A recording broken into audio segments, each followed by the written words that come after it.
Before we get into the story, comment below where in the world you are watching from today, and if you like this story, don't forget to subscribe.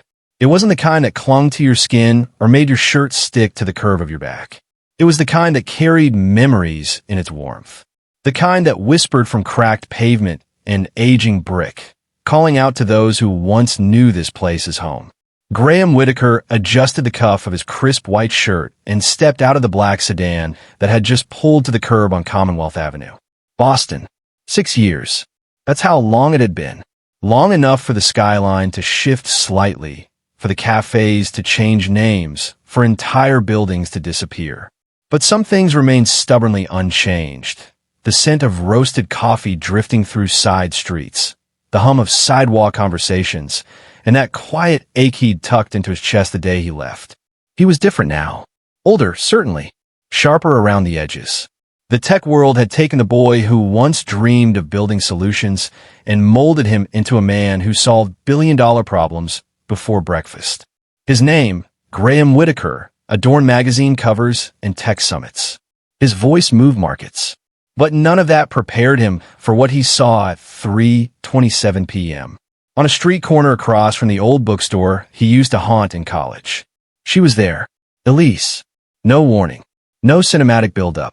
Just a glance, a pause in traffic, and there she was, standing by the curb with a paper grocery bag balanced awkwardly on her hip and her phone in the other hand.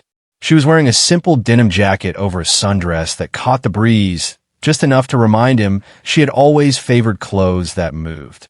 Tombin slowed down. It stopped, not because of Elise, but because of the 3 boys flanking her. Triplets, maybe 6 years old. All 3 were dressed slightly differently. A red t-shirt, a striped polo, a yellow hoodie. But it wasn't the clothes that drew his eye. It was the eyes. His eyes. That same impossible shade of green that had followed him in the mirror since childhood, that marked every man in the Whitaker family like a birthright. It couldn't be, but it was. One of the boys turned toward Elise, tugging at her sleeve. "Mom, can we go now? It's hot." "Mom." Graham didn't breathe. The sedan pulled away behind him, but he didn't hear it. His thoughts screamed and spiraled. Was it possible? Was this some cruel coincidence? Why had she never told him? She hadn't seen him yet. He could leave. Get back in another car. Keep walking. Forget what he saw. Let the city swallow the truth like it swallowed so many things before. But he didn't. Instead, Graham crossed the street. Elise looked up just as he reached the other side. Her eyes widened. The bag in her arms shifted dangerously. One of the boys reached up instinctively to steady it, and Graham saw it again. That familiar movement, the left-handedness, the way the boy tilted his head in curiosity. A mirror from decades ago. "Elise," Graham said, his voice dry and uncertain. Her lips parted, but no sound came. "I didn't expect. I just got back." He wasn't sure if he was explaining or apologizing, or just trying to ground himself in reality. Her expression gave him nothing. Not warmth, not anger. Just the stunned, silent processing of someone watching the past and present collide at a crosswalk. "You're back," she finally said. He nodded. The red-shirt boy stepped forward, shielding himself slightly behind Elise's leg. "Who's that?" he asked. Graham opened his mouth. Closed it. The street noise seemed to fade. Elise turned to the boy. "That's someone I used to know." Someone. The word carved through him like glass. But he deserved it. Every bit of confusion, distance, doubt. He deserved it if what he was suspecting turned out to be true. She turned back to him, voice soft but steady. "Not here. Not like this." He understood.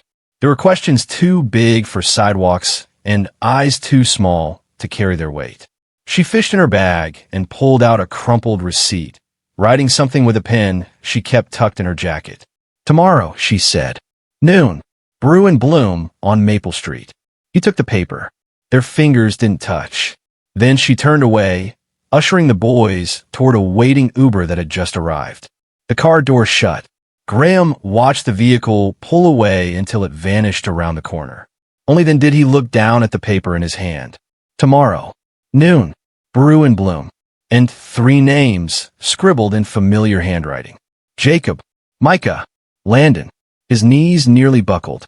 The heat, suddenly felt like grief. Echoes between sips. The bell above the door chimed with a soft jingle as Graham Whitaker stepped in a brew in Bloom, a modest cafe tucked on a quiet side street of Beacon Hill. The scent of roasted beans and warm cinnamon wrapped around him like a memory, comforting and old, almost like the past had been brewing quietly. Waiting for him, he spotted her instantly.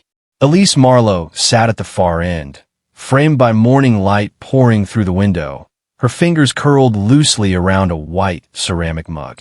The sunlight danced through her auburn hair, now flecked with strands of gold he didn't remember, and cast a delicate glow on her freckled skin. She hadn't changed much, or maybe she had, and he was just seeing her through the veil of time and regret. Graham approached slowly, heart pounding in his chest like it hadn't in years. Not for a deal, not for a risk, but for something real, something irretrievable. She looked up. There was no smile, just recognition, a long, deep pause, and then, with a quiet nod, she gestured to the seat across from her. He sat. Neither of them spoke at first. It was the kind of silence that didn't beg to be broken.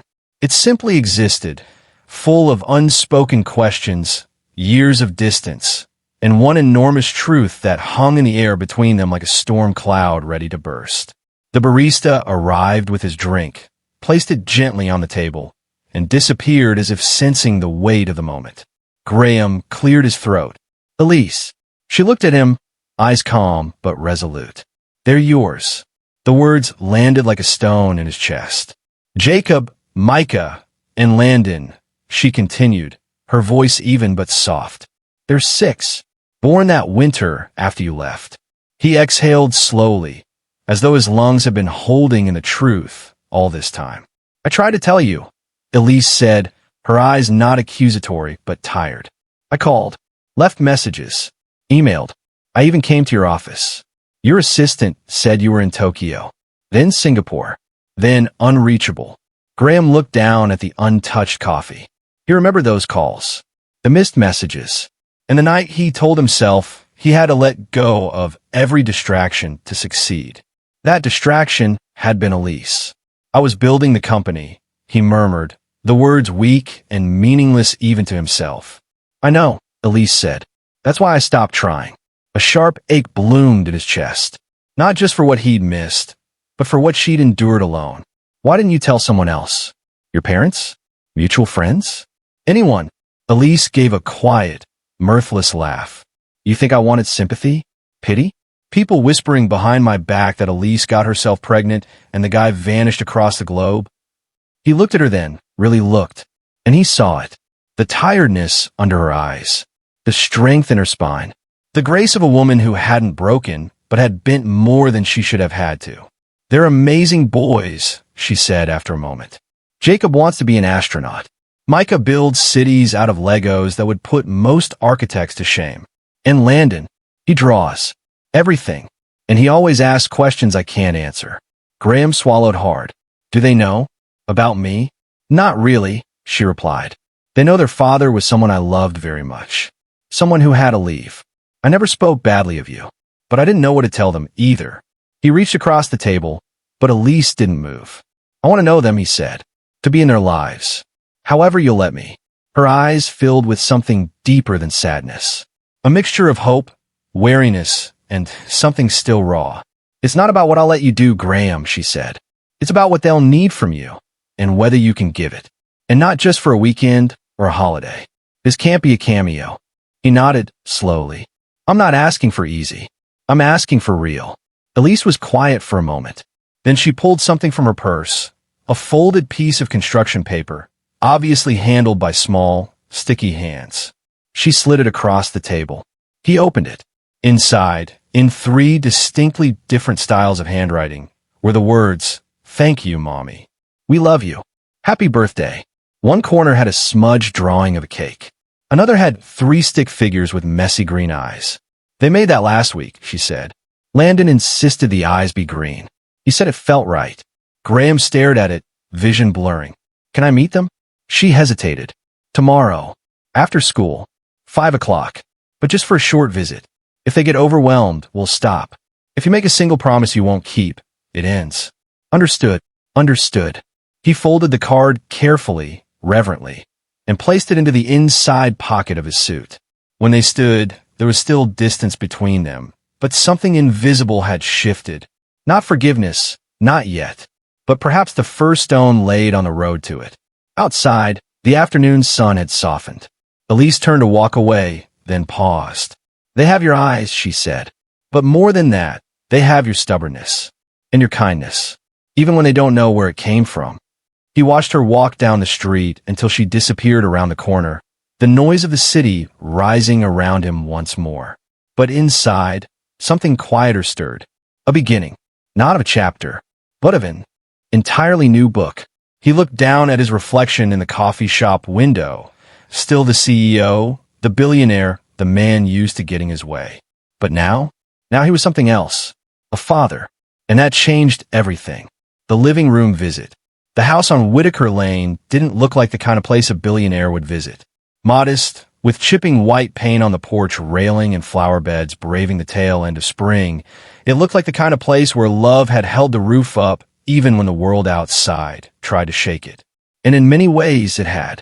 Graham Whitaker sat in his black SUV at the curb, his hands clenched loosely around the steering wheel. His heart hadn't slowed since Elise had given him the address at the cafe 2 days earlier. She'd said he could come by Sunday afternoon. Just a visit. Nothing more. No promises. This is their home, she'd said, her voice firm but not unkind. Respect that. He checked the time. 3:59 p.m. 1 minute early. The man who'd once commanded mergers across continents was now afraid to knock on a single door. Graham stepped out of the car, palms already damp despite the cool breeze. He carried 3 small bags, each one carefully picked out the night before. A sketch pad and pencils for Jacob, who Elise mentioned loved drawing. A small telescope for Micah, the quiet stargazer, and a model airplane kit for Landon, who Elise said was obsessed with flight but hated help. When he knocked, the door creaked open almost immediately. Elise stood there in jeans and a soft blue sweater, hair tied up, eyes tired but calm. "You're here," she said quietly, stepping aside. Graham nodded. "I didn't want to be late. Come in." There in the living room. The house smelled faintly of lemon cleaner and something baking. Graham followed her past a small hallway lined with kid-drawn art. One framed picture caught his eye. 3 boys holding hands beneath a sky filled with stars. Written in crayon, "We are the universe." And then he saw them. 3 boys sat on a worn but cozy-looking sectional couch, each with distinct expressions that knocked the breath from his lungs. Jacob, wearing a paint-streaked t-shirt, looked up first. His face broke into a curious smile. "Hi," he said brightly. "You're the man from Mom's phone picture." Graham blinked. "I guess I am. You must be Jacob." "Yep," Jacob replied, jumping up and walking over. "You brought a bag. Is it for me?" Graham laughed softly, the tension in his chest easing just a hair. "I did, but only if you don't mind sharing the spotlight with your brothers." Jacob beamed and took the bag eagerly. Micah stood next, slower, his book still in hand. His glasses slid slightly down his nose. "Hi," he said, cautious but polite. Graham bent slightly to his level. "I brought something for you, too. Elise said you like stars." Micah's lips turned up faintly. He nodded and accepted the telescope without a word, his fingers tracing the box's image with interest. Then there was Landon. The boy remained seated, arms crossed tightly across his chest, eyes narrowed just a fraction. His features were a mirror of Graham's, down to the determined set of his jaw. He didn't speak, didn't move. "Hi, Landon," Graham said gently. "I brought something for you too." "Why?" Landon asked, voice flat. Graham paused, unsure how to answer. "Because I wanted to." "You didn't want it before." The sentence cut through him like wind through cracked glass. Elise shifted slightly behind him, but said nothing. "You're right," Graham said after a moment. "I didn't know about you. And that's not your fault. I can't change the past, but I'm here now. I hope that matters." Landon looked away, muttering something unintelligible. The living room fell quiet except for the low hum of a ceiling fan. Jacob tore through wrapping paper, holding up the sketch pad like a trophy. "Look, Micah! This one has extra thick pages." Micah sat cross-legged, already assembling the telescope without needing instruction. Landon held the model kit in his lap, but didn't open it. Graham sat in the armchair across from them, feeling like an interloper in his own reflection. He glanced at Elise, who watched from the doorway with folded arms and an unreadable expression. "Do you like dogs?" Jacob asked suddenly, mid-sketch. Graham blinked. "I do. Do you have one?" "Not yet, but I drew one. He's a rescue. His name is Orbit." "Orbit, because he never leaves your side," Jacob said matter-of-factly. Micah looked up. "What did you do in Asia?" Graham smiled faintly. "Mostly made decisions. Sometimes the right ones. Often not. Did you miss us?" Micah asked too quietly. The question hung in the air. "I miss what I didn't know I had," Graham replied, voice rough. "And now I can't stop thinking about all the things I missed." Landon shifted. "Then stop missing and do something." Graham stared at him, stunned by the boy's clarity. "That's why I'm here. To start doing." There was no dramatic reconciliation, no sudden hugs, just quiet acceptance. The kind that takes root not in grand gestures, but in showing up again and again. As the visit wound down, Elise walked Graham to the door. "That went better than I expected." "Which part?" "The part where you didn't run when it got uncomfortable." He looked at her. "I ran once. I won't do it again." Outside, the wind picked up, rustling the trees. Graham paused at the porch steps. "Can I see them again?" "Soon." Elise hesitated, then nodded. "Friday. Pizza night. But it's loud. And chaotic. And Landon might ignore you the whole time." "I wouldn't miss it for the world." She smiled, a small one, but it held a flicker of something he hadn't seen in years. Hope. As Graham drove away, the image of 3 boys lingered in his mind. 3 faces. 3 reactions. And the slow, steady beginning of something he never thought he'd have, a chance to be their father. The second wedding and the first dance. The sun filtered through the leaves of the old willow tree, casting dappled shadows on the garden lawn where the chairs had been set up. White lanterns swung gently in the late spring breeze, their soft glow mimicking fireflies. The scent of lavender and lemon cake hung in the air, woven with laughter, violin notes, and the quiet murmur of neighbors greeting neighbors. Amelia Hart stood at the edge of it all, her hand resting on the arm of her wheelchair, her eyes scanning the scene she never thought she'd live to see. She wasn't wearing white this time. Her dress was the color of sunset, burnt rose and dusky gold. Not a color for a bride, but a color for a woman who had risen, fallen, and risen again. Caleb Morgan approached from the other end of the yard, his son Miles trailing behind, trying not to trip over a too long tie and grinning at every guest who greeted him as the unofficial wedding captain. They didn't need this wedding. Not after the one under the willow tree a year ago, the one with cocoa instead of champagne, vows written in Miles's scrawl, and a kiss that tasted of quiet promises. But today wasn't about what they needed. It was about what they had earned, a day to celebrate not a beginning, but a becoming. When Amelia wheeled herself down the grass aisle, no one stood in polite formality. Instead, they leaned forward. Some clutched tissues. Others simply smiled like they were watching the sunrise. Caleb met her halfway. "I still can't believe you agreed to do this again," she said softly, her voice edged with a grin. "I didn't ask," he said, offering his hand. Miles did. She glanced to the side where Miles was busy directing Flower Girls. He caught her eye and gave a double thumbs up. "I couldn't say no to him," she whispered. "No one can," Caleb agreed.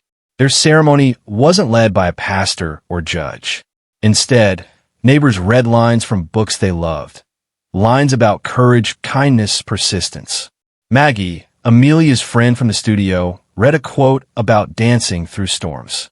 Pastor Ellis, retired and soft-spoken, closed with a quiet prayer that thanked not for a perfect life, but for the power of presence. Then came the dance. Amelia didn't stand. She didn't need to.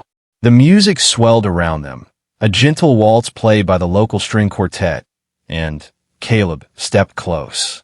He knelt slightly, rested his hands on hers, and together they moved. Not across a floor, not in a grand ballroom, But there on the grass, under the willow tree, they swayed with the music. Amelia's arms moved with grace that came from within, not from training or technique. Caleb followed her rhythm, not with his feet, but with his breath. People watched in silence, some holding their breath. Not because they feared she'd fall, but because they realized she already had, many times, and she'd always gone back up. This wasn't just a first dance. It was a resurrection. Afterward, Miles bounded up with a clipboard. "I have announcements," he declared, face flushed. Number 1. The cake is chocolate and has no nuts, so Miss Eleanor can have some. Number 2. There's a piñata shaped like a heart because I thought it should be. And number 3. He paused dramatically, flipping to his second page. Today, my mom and dad danced even though the world once said they wouldn't. So that means anything is possible, even dancing with ducks. Laughter erupted, and Amelia pulled Miles close. "Where did you get your bravery?" she asked. "From watching you," he whispered. That night, when the stars shimmered above and the last lantern swayed in the trees, Amelia and Caleb sat beside each other on the porch swing of the inn. The guests had left. The music had faded. Only Miles remained awake, chasing fireflies with a mason jar. "I was afraid," Amelia said. "Even this morning. I thought, what if I can't move the same way? What if I don't look like I used to?" "You don't," Caleb said. "You look stronger." She leaned her head against his shoulder. "Thank you," she whispered.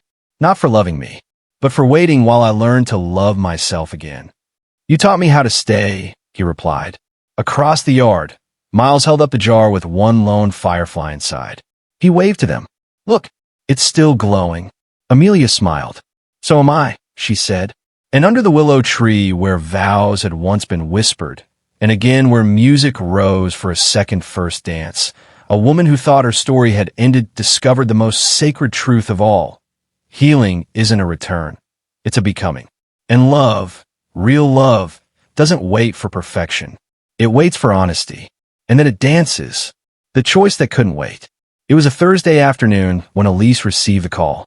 She had just picked the boys up from school, and Graham was supposed to meet them for dinner. They had planned something simple, grilled cheese sandwiches and tomato soup, followed by a movie night with popcorn. Jacob had even made a small sign with crayon letters that read, "Welcome to Family Night, Dad," and taped it crookedly to the front door. Micah had arranged the couch cushions just right, while Landon, ever the skeptic, sat cross-legged on the floor flipping through the TV guide with cautious optimism. But the call changed everything. It wasn't Graham calling, but the hospital. Micah had fainted at school earlier in the day. He had brushed it off, blaming it on skipping lunch, but a concerned teacher insisted on calling Elise after he confessed to feeling dizzy more often lately.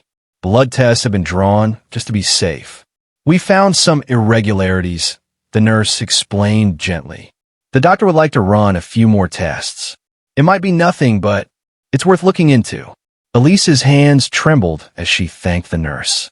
She didn't tell the boys right away. Instead, she quietly called Graham. He answered on the first ring. "Elise? Everything okay? I'm heading out of a meeting and—" "It's Micah," she interrupted, voice low. "He fainted." The school nurse called. "They did some blood work. They're concerned." Silence. Then Graham's voice, urgent. "Where are you?" "Home for now. They want us at Massachusetts General tomorrow morning for more tests." "I'll be there," he said. No hesitation.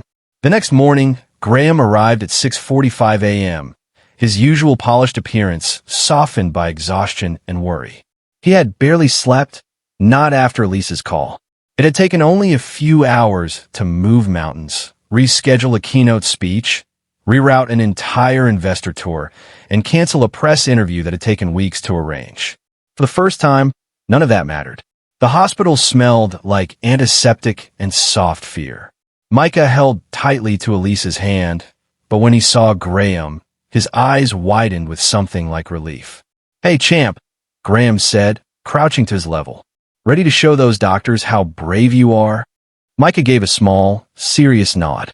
The hours blurred. Blood tests, scans, and a small army of specialists in white coats. Elise answered questions with practiced clarity, while Graham hovered like a man learning the rules of a new world he didn't yet understand. When the pediatric specialist finally entered the room, Elise reached instinctively for Graham's hand. He took it. "We believe Micah has a mild form of anemia, likely hereditary. It explains the fatigue and fainting. The good news is it's manageable. Supplements, a modified diet, regular checkups." Elise exhaled for the first time in hours. Graham let out a breath too and gave Micah's shoulder a gentle squeeze. "You hear that? Manageable. You're going to be just fine." Micah blinked slowly, then whispered, "Will I still get to play in the science fair next week?" "Absolutely," Elise said, brushing his hair back. Graham stayed the rest of the day. He canceled every remaining meeting, ignoring the flurry of calls and emails piling up on his phone. The team would manage. Right now, Micah needed his father, and so did Jacob and Landon. That night, after Elise tucked the boys into bed, she walked into the kitchen to find Graham silently washing dishes. He looked up, startled. "Old habits die hard," he said with a tired smile. She joined him at the sink. "You were there today," she said quietly. "From start to finish. Even when it got scary." He dried a plate, nodding. "There was no question, Elise." "Not this time." She studied his face. "You've been showing up a lot lately." He paused, then set the dish towel aside. "Because I missed too much already. 6 years. I can't fix the past, Elise. But I can show up now." They stood in the quiet kitchen, the hum of the refrigerator the only sound. Elise leaned against the counter. "They notice it, you know. The boys. They might not say it outright, but they feel it." Graham ran a hand through his hair. "Especially Landon.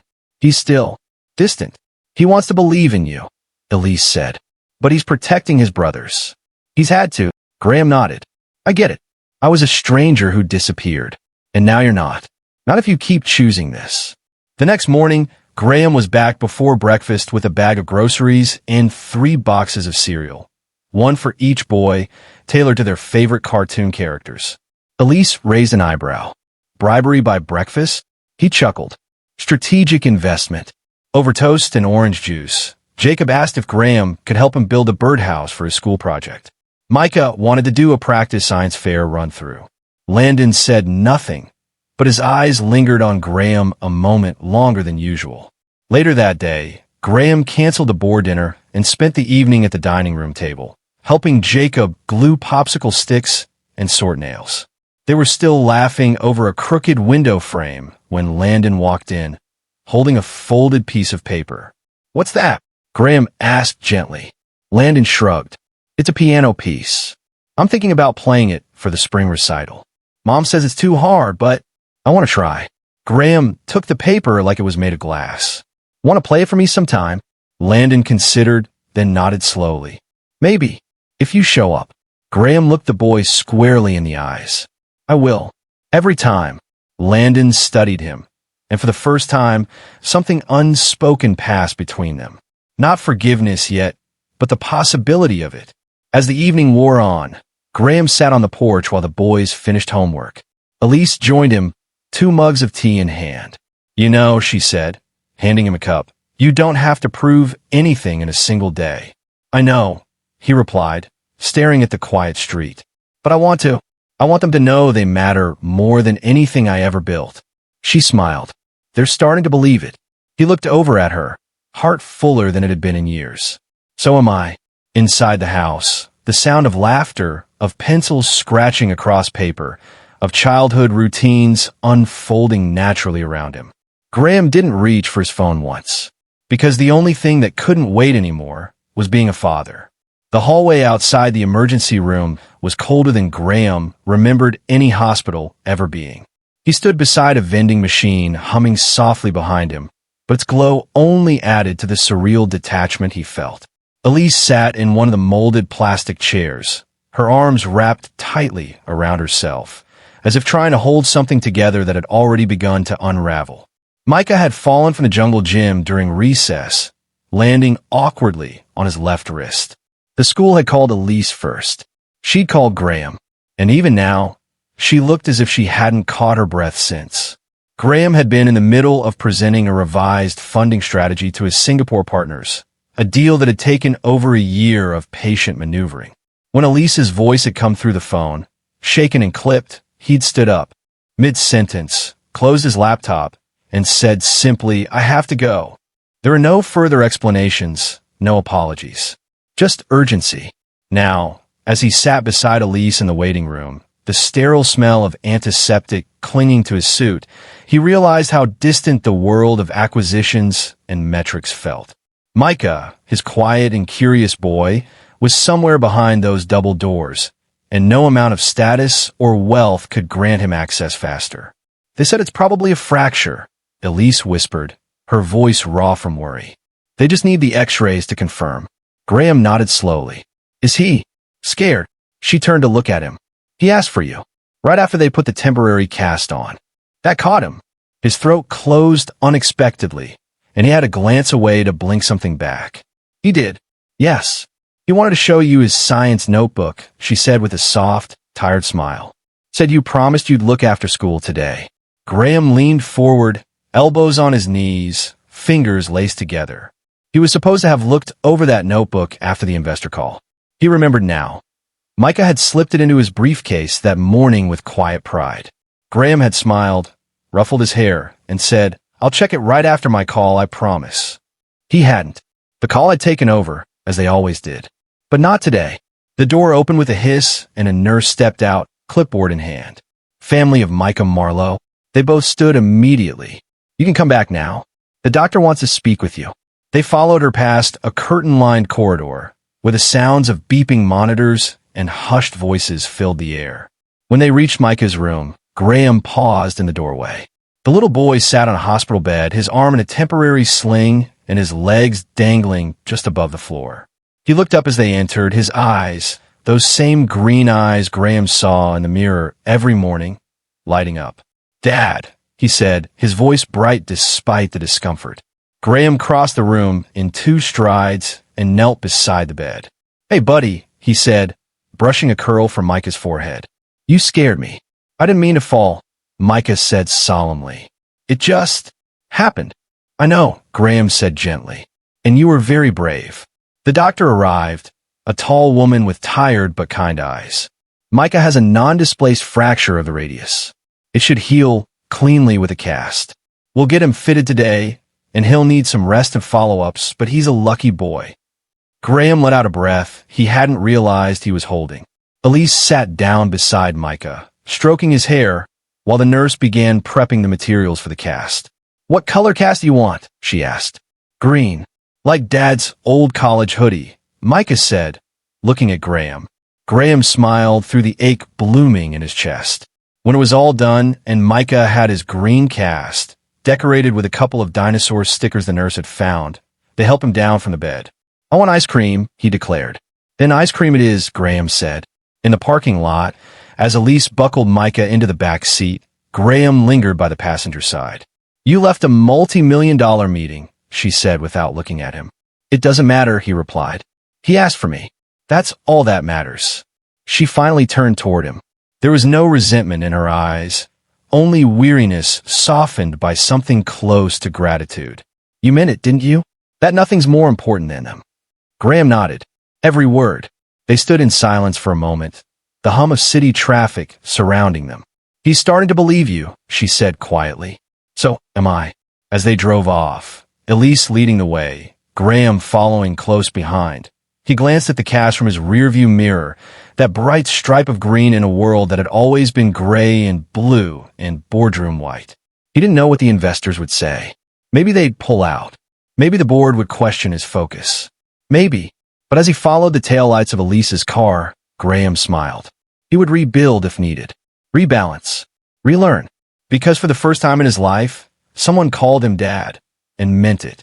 And nothing, not even the empire he had built, could ever matter more than that. The echo of small footsteps. The boardroom had never felt colder. It wasn't the air conditioning, Graham Whitaker knew that. It was the tension that hung in the space like a thick fog, heavy and reluctant to lift. He stood at the head of the long mahogany table, every seat around it filled with faces he had once inspired, now studying him with expressions that ranged from concern to outright skepticism. "Thank you all for being here," Graham began, voice steady but heart pounding. He had faced investors in Hong Kong, negotiated hostile takeovers in Tokyo, and weathered economic downturns with grit and finesse. But nothing had prepared him for this, explaining to the board of Whitaker Global why he was choosing bedtime stories and science projects over red-eye flights and quarterly profits. Behind him, a large screen displayed the title, The Family First Initiative. "I know this isn't what many of you expected," he continued, clicking to the next slide, an architectural rendering of a new corporate campus. It was sleek and modern, yes, but nestled within it were playgrounds, childcare centers, flexible workspaces designed for parents. "We built our empire on innovation. We say we care about people, our employees, our customers. But what we've asked of our teams over the years has often come at a cost. Missed birthdays, exhausted parents, fractured homes. I don't want to lead a company that trades family for profit." Victoria Lang, his COO, shifted in her seat. "Graham, this is noble. But the timing? We're negotiating our largest international expansion. Investors are watching. And they'll keep watching," Graham replied calmly. "Because when we lead with purpose, we attract loyalty. We don't just retain employees, we inspire them." From the corner, CFO Milton Rowe adjusted his glasses. "Have you calculated the impact on margins?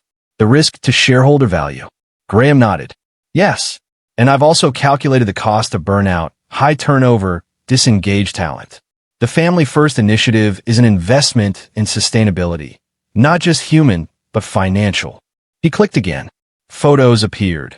A smiling employee reading to her daughter in a bright childcare space. A team collaborating in a garden workspace while toddlers played nearby. A company picnic with no agenda, but togetherness. "And if the board doesn't support it?" someone asked. Graham looked each person in the eye. "Then I step aside. But I will not step away from Jacob, Micah, and Landon. Not again." A pause. The room felt still. Then Victoria spoke, more gently. "Why now, Graham? What changed?" He hesitated, then answered honestly. "A playground fall. A hospital visit. The look on my son's face when I showed up instead of answering another call from Singapore. That moment changed everything." Silence. Then, unexpectedly, Milton cleared his throat. "My daughter had her first recital last week. I missed it for a conference call that could have been an email. I haven't stopped thinking about it." A shift. Another board member, a woman named Joan, murmured, "My grandson asked me last week if I liked my computer more than him." The air shifted, tension easing just slightly. Victoria looked at the room, then back at Graham. "Let's explore this. Carefully. Strategically. But let's not dismiss it." Graham exhaled deeply. It wasn't a victory, but it was a beginning. Later, as he walked to his car, phone buzzing with unread messages, he didn't check it. Instead, he pulled out the folded crayon drawing Micah had slipped into his pocket that morning. A house, 3 stick-figure boys, and a man with wild yellow hair labeled Dad. He smiled. Whatever the cost, he knew he was finally building something worth coming home to. The first stone. Graham Whitaker stood before the wide, open lot that would soon become the Whitaker Family Innovation Campus. A gentle breeze carried the scent of freshly turned soil. He could already envision the modern buildings rising. Childcare centers, schools, family lounges, spaces where employees could work without sacrificing precious time with their children. But dreams didn't pour concrete or pay for construction. When key investors pulled their funding, Graham was left with a choice: abandon the project or fund it himself. He thought of Jacob's baseball game, of Micah's science fair, of Landon's shy glance after his piano recital. He remembered what it felt like to be present, and what it meant to 3 little boys who had waited far too long for him to show up. So he chose, not for glory, not for headlines, but for them. He would use his personal fortune to build it. At the groundbreaking ceremony, surrounded by employees, press, and community members, Graham stood at the podium and spoke, not as a billionaire, but as a father. "We're not just building a corporate campus," he said, voice steady. "We're building a future, one where work and family don't have to be at odds. I believe that when we put families first, success will follow." Applause erupted, but Graham knew the real work was just beginning. He spent the next few weeks on-site daily, reviewing blueprints, walking the grounds, asking questions few CEOs bothered to ask. Where will the nursing room be? Can we install playground shading for the hot summer months? Can parents watch their kids from the cafe window? Late at night, he'd sit at his desk, poring over budgets and construction timelines, the weight of responsibility heavy on his shoulders. One evening, Elise walked in holding a mug of coffee. "You can't do all this alone," she said softly.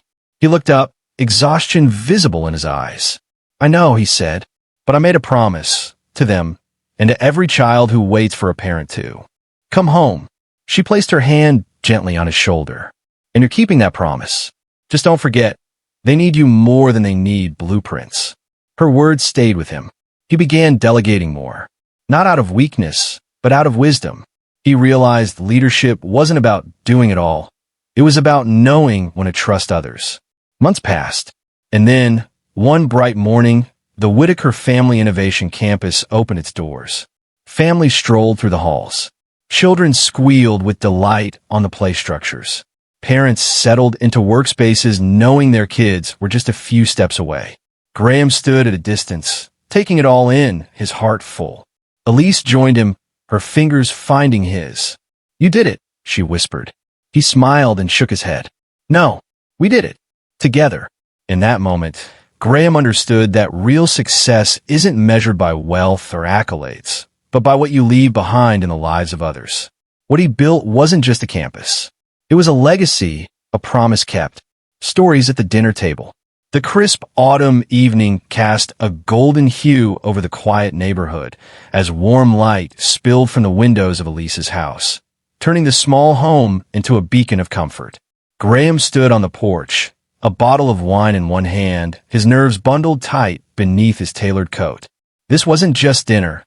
It was a chance to prove he was no longer the man who once walked away. The door opened, and Elise greeted him with a gentle smile. "You're here. Come in. They're all waiting." Graham stepped inside, immediately enveloped by the inviting scent of roasted vegetables, warm bread, and something sweet in the oven. The dining room was modest but homey, a white tablecloth laid carefully over the old wooden table, chairs mismatched but sturdy. Her parents, Mr. and Mrs.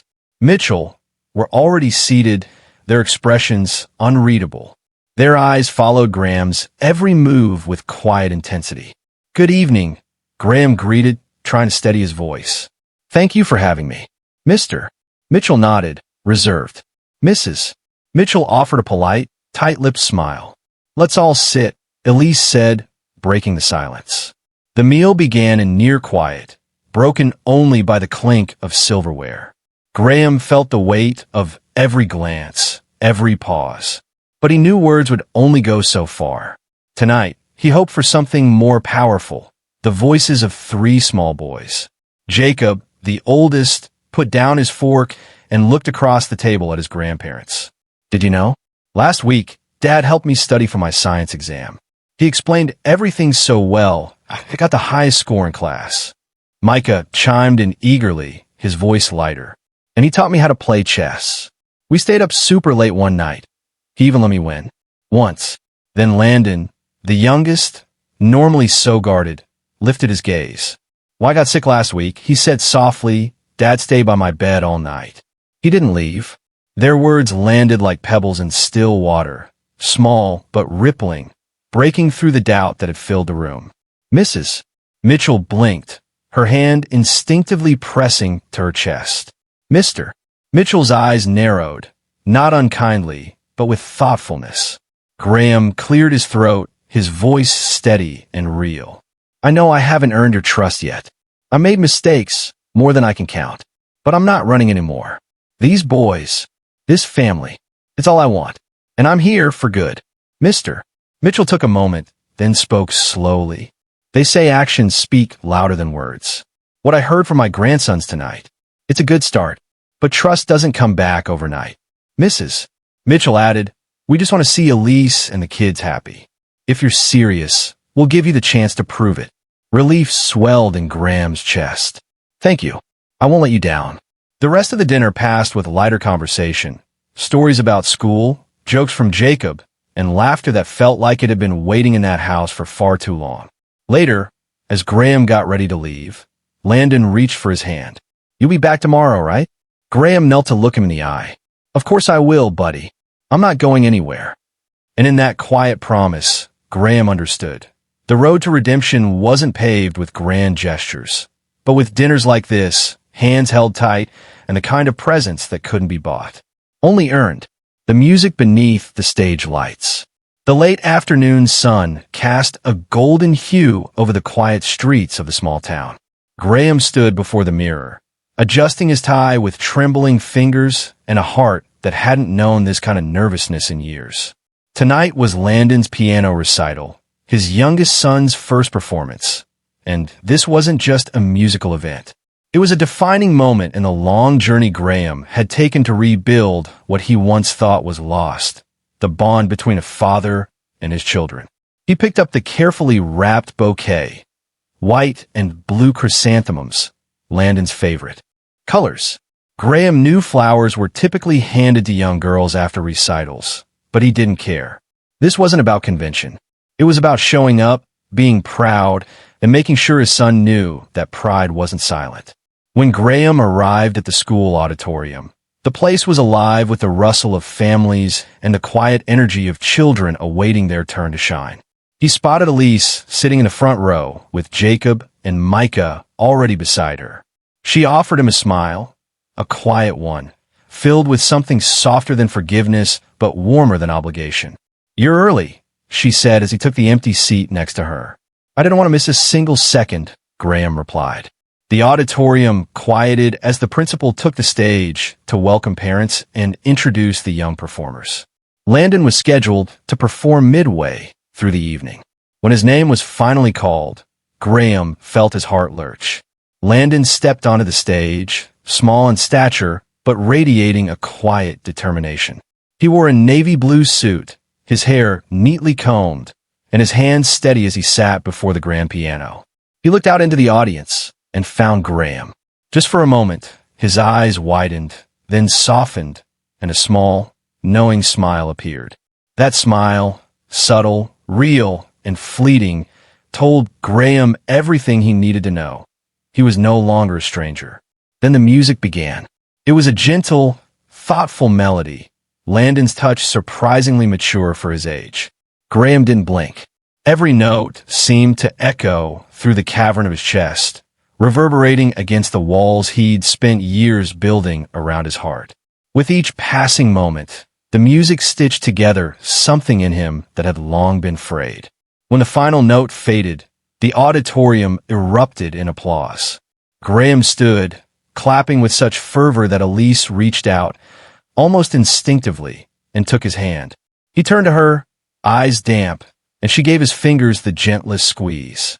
Not for the performance, but for the journey they had all walked, one difficult, imperfect step at a time. After the recital, families gathered in the lobby. Children beamed in their Sunday best, while parents snapped pictures and passed out congratulations. Graham found Landon near a table of cookies, surrounded by classmates. "You were incredible," Graham said as he approached, holding out the bouquet. "I brought these for the artist." Landon looked at the flowers, then up at his father. "Thanks," he said quietly. "I didn't think you'd bring any. I wanted you to know how proud I am of you," Graham replied, his voice thick with emotion. Landon stepped forward and hugged him, firmly, wholeheartedly, without hesitation. Elise appeared with Jacob and Micah, and the five of them stood together, a picture of something new, yet undeniably real. "Dad," Jacob teased, "next time I have a science fair, you better bring flowers for me too." Everyone laughed, and for the first time, the laughter didn't feel like it was borrowed from someone else's story. It belonged to them. On the way home, Graham held Elise's hand gently in the car. Neither spoke much, but they didn't need to. The silence was no longer uncomfortable. It was shared. He knew there would still be hard days, awkward moments, and missteps. But tonight, beneath the bright lights of a school auditorium, something had shifted. And for the first time in a long time, Graham Whitaker wasn't just hoping to be part of their lives. He already was. A life rearranged. Graham Whitaker stood by the window of his new office, gazing out at the quiet rhythm of the suburban street below. Morning light filtered gently through the glass, casting a soft glow on 3 small photo frames lined up neatly on his desk. In each frame was a snapshot of Jacob, Micah, and Landon, their innocent smiles and bright eyes capturing a joy he now held close. Selling the downtown penthouse had been no small decision. Trading a panoramic skyline view for a tree-lined street and a shorter commute to Elise's house had seemed radical for a man like Graham. But each morning, waking to the sound of giggles echoing from the hallway and the scent of Elise's coffee drifting in from the kitchen, reminded him just how right that choice had been. His office no longer boasted abstract paintings or imported leather furniture. Instead, it was filled with warmth. Jacob's crayon drawings taped proudly to the wall, Micah's model rocket perched by the bookshelf, and a hand-painted wooden sign Landon had made that read, "Dad's Think Spot." Every object whispered a truth. He was no longer just a CEO. He was a father. He was present. That afternoon, Graham left work earlier than usual. He had promised Jacob he'd be there for the parent-teacher conference. Sitting on the small chair in his son's classroom, listening to the teacher describe Jacob's quiet leadership and newfound confidence, Graham's chest swelled with a pride that no earnings report had ever given him. After the meeting, father and son walked home together under the golden hue of the setting sun. Jacob chattered about his science fair project, his voice bubbling with excitement. Graham listened, really listened, asking questions, laughing, encouraging.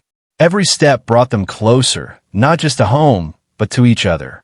That evening, the family gathered around the dinner table. Elise's smile carried more ease now, her eyes softer. Micah recounted his basketball game with dramatic flair, while Landon quietly showed off the new piano piece he'd been learning. There was chaos. Yes, spilled juice, overlapping stories, someone forgetting to clear their plate. But there was also connection, comfort, and love. Before bed, Graham read aloud from a well-worn storybook. As the last light in Landon's room dimmed, the little boy turned and whispered, "Dad, I'm glad you're here now." Graham leaned down and kissed his son's forehead. "Me too, buddy. I'll always be here." In the stillness of the house, as the boys drifted into sleep and Elise quietly folded laundry nearby, Graham felt something anchor deep in his soul. True success, he realized, didn't come with accolades or stock options. It came with the rhythm of little feet running down the hall, the sound of Elise humming in the kitchen, and 3 boys who were learning that when Dad said he'd show up, he really meant it. And for the first time in a long time, Graham didn't feel like he was rebuilding a life. He felt like he was finally living it. The shifts that mattered. The gentle autumn sunlight spilled over the newly finished grounds of the Whitaker Family Innovation Campus. Graham stood before the mirror, adjusting his tie with a nervous breath. Today wasn't just another ceremony. It was the beginning of something that went far beyond business. From a moment he found his sons and rediscovered Elise, everything had changed. Today, the world would see that transformation. As he arrived at the campus, he saw Elise waiting with Jacob, Micah, and Landon, all dressed in matching collared shirts, each holding a pair of small scissors for the ribbon cutting. Elise smiled, a look that held pride, peace, and something deeper, a quiet kind of joy. The ceremony was formal, attended by city officials, former colleagues, and families from the local community. When Graham stepped up to the podium, he paused, scanning the familiar and new faces before him. He took a slow, steadying breath and began. Today, we're not just opening a campus. We're opening a new chapter for our community. The Whitaker Family Innovation Campus is more than a place to work or learn.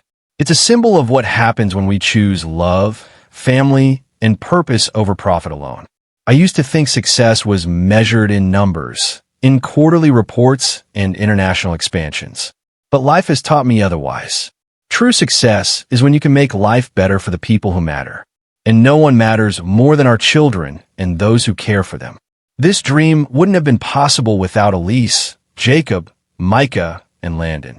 My sons have taught me how to show up, and Elise, you've taught me grace, forgiveness, and the courage to begin again. Thank you to everyone who stood by us, believed in this vision, and worked tirelessly to make it real. Today, we cut this ribbon together, not just to celebrate a project, but to promise a better future. He turned to his boys. Jacob, Micah, Landon, come up here and help your old man out. The boys joined him at the ribbon, and Graham knelt beside them, wrapping one arm around each. Together, they snipped the bright red ribbon to applause that echoed across the campus courtyard. It wasn't just clapping for the ribbon. It was for everything it represented: second chances, healing, and family rediscovered. After the ceremony, the family strolled through the campus together. Elise took Graham's hand, her voice soft. I'm proud of you, Graham. Not just for what you built, but for why you built it. Graham looked at his sons laughing ahead of them, light pouring across their path. His eyes filled, not with tears, but with a quiet kind of awe. I didn't do it alone, he said. None of this would have mattered without you, all of you. Above them, the sky stretched wide and blue. And as Graham looked upward, then back at the family walking beside him, he realized something deeply simple. This was just the beginning, and the best was still ahead. Quiet in the kitchen. The sun had dipped low, casting golden light across the wooden floorboards of the kitchen. Outside, the last of the autumn leaves rustled gently in the breeze.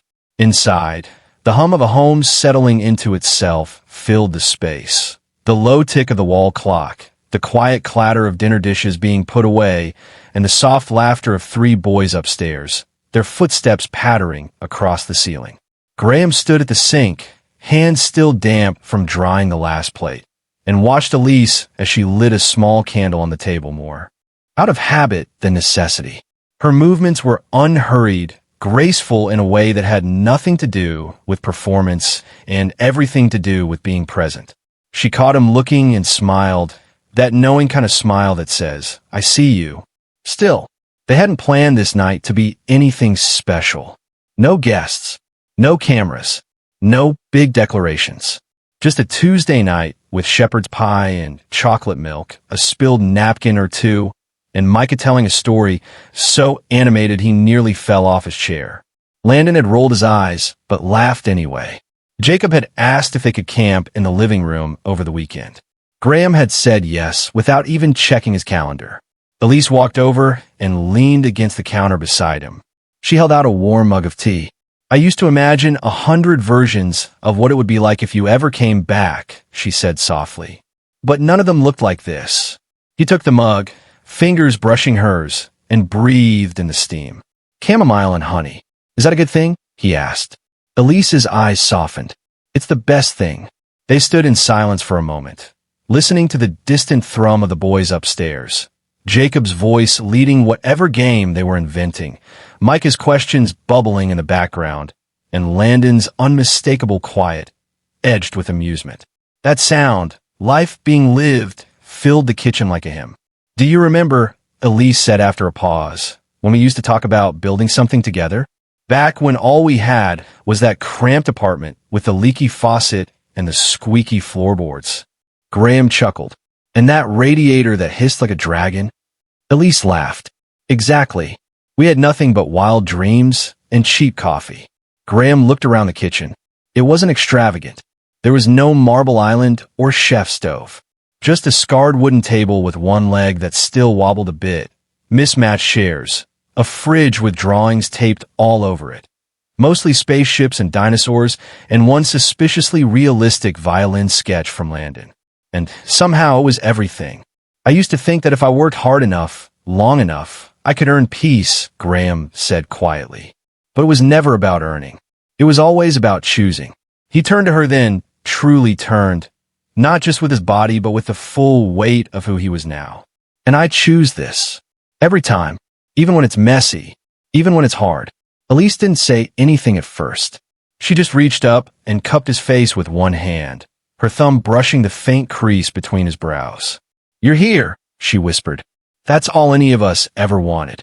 Footsteps thundered down the stairs then. 3 sets, racing and clumsy, followed by the unmistakable sound of something, or someone, tumbling. I'm okay. Jacob's voice called out immediately. Graham and Elise exchanged amused glances. The boys burst into the kitchen, pajama-clad and full of post-dinner energy. Dad, can we stay up late tonight? Micah asked, already knowing the answer but asking anyway. Can we finish the space puzzle? Jacob added, can you read that book again? Landon's voice was quiet, but his eyes were hopeful. Graham opened his arms. How about we do all three? In the living room for it. The cheers were unanimous. Pillows and blankets were hauled, the couch cushions repurposed. Elise brought in a bowl of apple slices and the rest of the hot cocoa. Graham settled onto the floor, one child tucked under each arm, the third curled up against his leg. The storybook opened. The room quieted.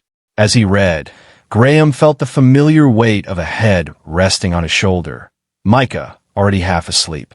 Jacob's hand found his, and Landon, who rarely initiated contact, leaned in just a little bit closer. Elise watched from the armchair, a blanket wrapped around her knees. She didn't say a word, just smiled. A small, quiet smile that said, this is what home looks like now. Graham's voice slowed as the story came to an end. The room was warm, the fire crackling low, and outside the window, the stars were beginning to appear, soft and distant and exactly where they needed to be. He glanced around at the quiet bodies, the slowed breaths, the small hands that had so recently felt like strangers and now felt like extensions of his own heartbeat. In that moment, there were no headlines, no investor calls, no boardroom votes. Just this room, these people, this life, and Graham Whitaker, who had once owned skyscrapers and crossed continents in pursuit of more, realized with absolute clarity. He had arrived. In a modern world where speed and achievement are often celebrated as the ultimate measures of success, Graham Whitaker's story reminds us of what truly matters, being present. Not wealth, titles, or bank balances, but the time we give to the people we love. The moments that seem small, but leave a lasting imprint on a child's heart, or the quiet peace reflected in the eyes of a partner who knows you're not going anywhere. Graham was once the epitome of success by society's standards, a billionaire, a CEO, a global empire builder. But when he stumbled upon three little boys with eyes just like his, life took an unexpected turn. He became a father. What makes his story so moving isn't the money he spent building a family-centered campus, but the choices that seemed small. Silencing his phone in the middle of a meeting, walking out on $1 million deal to go to the hospital, or just sitting on the floor reading to three boys before bedtime. Graham's journey is a mirror for so many adults in today's fast-paced world. How many times have we rushed through dinner to answer an email? How often do we delay a promise? To our kids, our parents, even ourselves, because of work emergencies? The silent sacrifices of those waiting at home, and the emotional gaps that no promotion or paycheck can fill are becoming more common than ever. But Graham learned something powerful. Success isn't about how many people know your name. It's about how many people wait for you to come home. And that's a lesson we all need to hold close. In reality, you don't need to be a billionaire to be the Graham in your own story. You can put down your phone during dinner. You can apologize when it counts. You can choose to spend the evening reading to your child instead of scrolling through headlines. You can choose family, choose love, choose presence. Because in the end, what lasts isn't what we build out there. It's what we nurture in here.